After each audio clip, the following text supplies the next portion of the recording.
Hey everyone, Golden Ninja 3000 here again. Today I'm going to be comparing the two Marvel What If sets. On the left we have Captain Carter and the Hydra Stomper. That set retails for $30 with 3 minifigures. And on the right we have Tony Stark's Sakaar and Iron Man, which retails for $35 and also has 3 minifigures. Both of these sets were released on August 1st. Both of them are based on the new animated Disney Plus series, What If? However, we've only seen the episode with the Hydra Stomper so far. It's going to be, I think, around like 6 weeks before we see the episode with Tony Stark in it. Let's start out by comparing the minifigures here. On the left, we've got Stealth Suit Captain Carter, Skinny Steve Rogers, and Red Skull. On the right, we've got Tony Stark, Valkyrie, and the Watcher. Now, for me, it's really hard to pick a favorite between these minifigure lineups because I love this Captain Carter figure. She does have issues, though. Her face print is weak because it's just reused from Tonks from Harry Potter. Her hairpiece is weak. She should have been using the new hair mold and face print from the CMF series, and she also has undetailed legs. Skinny Steve Rogers is okay. He has a new torso, but other than that, he's not very special, and I don't think he looks like he does in the show.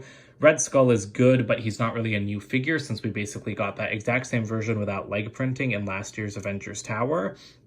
On the other hand, all 3 of these minifigures are brand new and exclusive. We have Tony Stark in his Avengers Black Sabbath shirt. We have a brand new Valkyrie that's much more accurate than her Ragnarok version. And then we have the Watcher, who is a brand new character. So here we have 2 minifigures that I don't really care about. For the Iron Man set, it's Tony Stark. He just has a new torso, but I mean, he's not that special. And for the What If set, it's Steve Rogers. No offense, but I'm just not really that interested in that figure.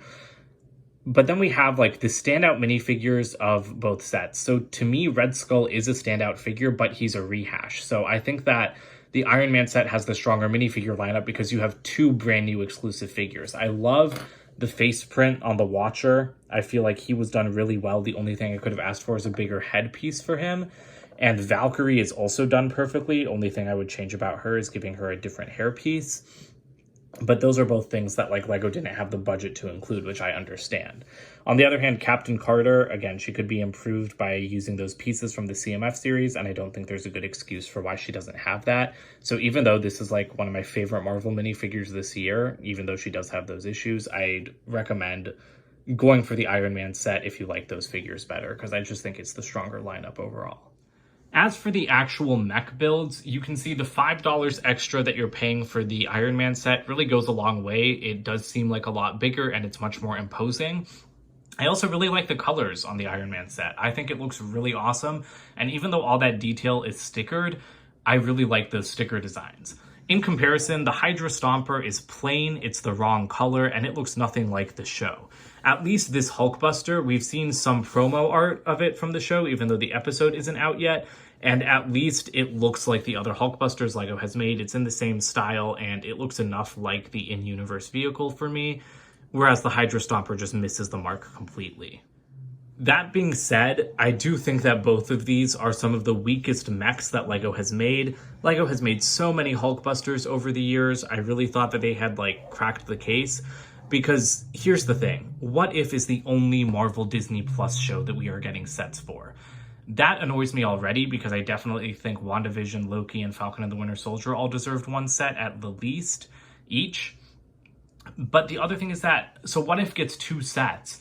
Both of them are oversized Iron Man builds, fine, but what annoys me is that they're not even executed well.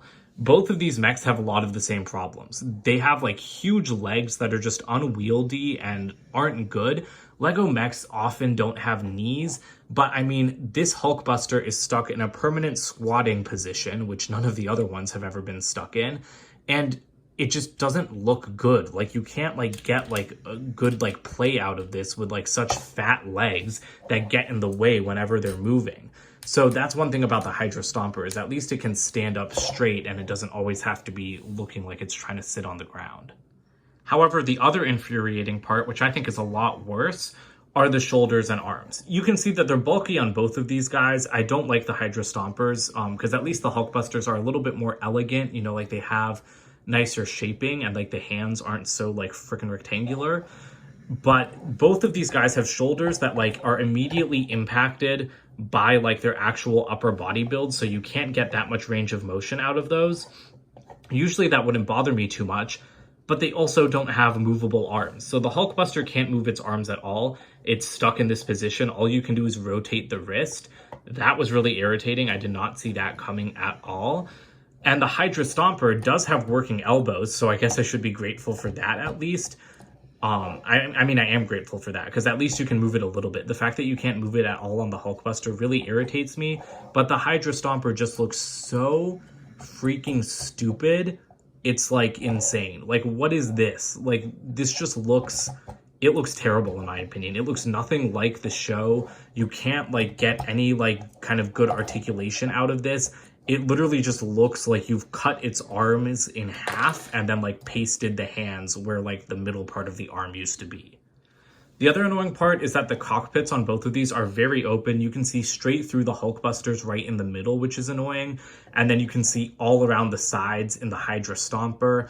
I really wish that those had been covered up better, but at least the Hydra Stompers, like, it's around like the head, you know? Like, I'd expect there to be gapping around the head.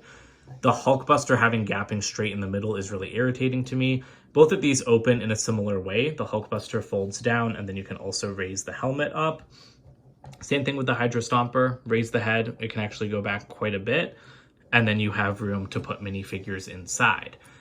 The other annoying thing about the Hydra Stomper, though, is that there's no controls whatsoever. So I really would have expected at least some kind of control panels with stickers. And so at least the Hulkbuster gives me that. But then the other annoying part about the Hulkbuster, whoops, did not mean to drop Tony Stark there. The other annoying part about the Hulkbuster is that when you put the helmet back down, it brings this like car spoiler up behind it every single time without fail. That is another thing that I didn't see coming that is really, really irritating to me, because I expected the Hulkbuster head to be done like this Hydra Stomper head, where it just like folds down in front, which is how all Hulkbuster heads have worked before now. The other thing is that these builds are sorely lacking in functionality. On the back of the Hydra Stomper, you're left with this huge like empty section.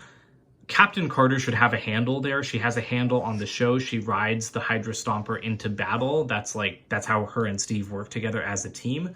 So I actually made a modification video. I built a little assembly. You can clip it right at the back here, and then Captain Carter can ride the Hydra Stomper. That is such an easy fix. I used literally 8 common pieces, so I can't believe that the designer couldn't add like a handle there. Like, they didn't have enough parts budget to add in like literally 7 extra pieces. So that's infuriating to me. And then the Hulkbuster doesn't even have stud shooters or anything. At least the Hydra Stomper has stud shooters. And again, I'm trying to look at this in terms of like, as an adult fan, at least the Hulkbuster is nice to look at. You know, at least I can put this on display. The Hydra Stomper doesn't look good on display, and I don't think it's very good for play. But at least the Hulkbuster is good for one thing. I just wish it had like stud shooters here, because this seems like the perfect spot for them, and it would really increase the play value of this set by quite a bit. However, one thing that the Hulkbuster can do is it can actually transform into a car. So I'm going to try to do this quicker than I did in the review, but this is like an actually interesting play feature to me.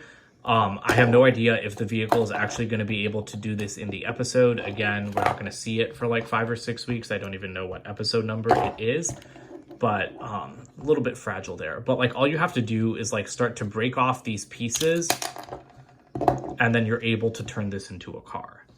So you guys can check out my full review of the Sakaar and Hulkbuster set if you want to see the complete transformation. I didn't want to waste time doing it all on camera. But this is a cool play feature, because you know what? Even though this is like the B model, you know, it's not supposed to be a car all the time. It's supposed to be a Hulkbuster all the time. This works surprisingly well. Like, it rolls well. I think it still looks good. Tony's even still like at the control panel. So I really like the way that this function works, even if it's like something that LEGO's completely invented.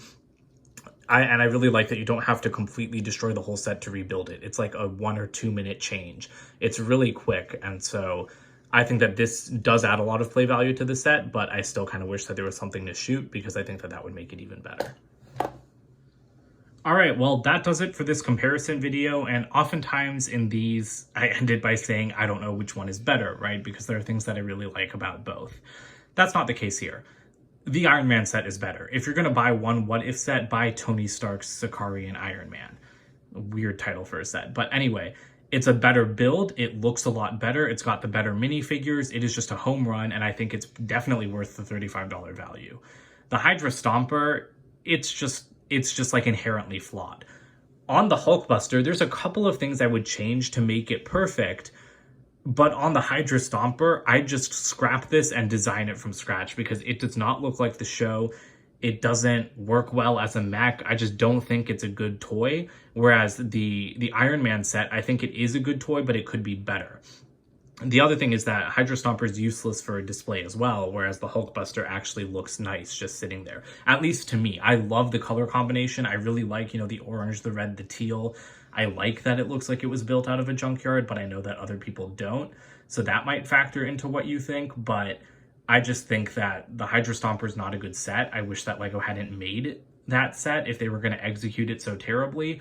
Literally the only reason to buy the Hydra Stomper set is for this Stealth Suit Captain Carter minifigure, which, again, other people are not going to like as much as I do. I didn't think I'd even like it this much because the hair and the head annoyed me, but I love it. So again, it's all going to come down to what you guys think, but I really wish that LEGO had made better sets, as like the first Marvel Disney Plus sets.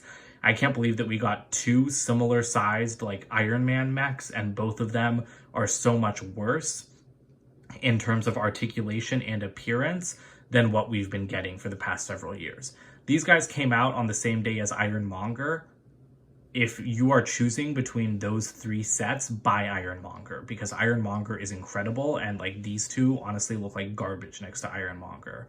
So let me know what you guys think about these sets. Let me know which one you like the best.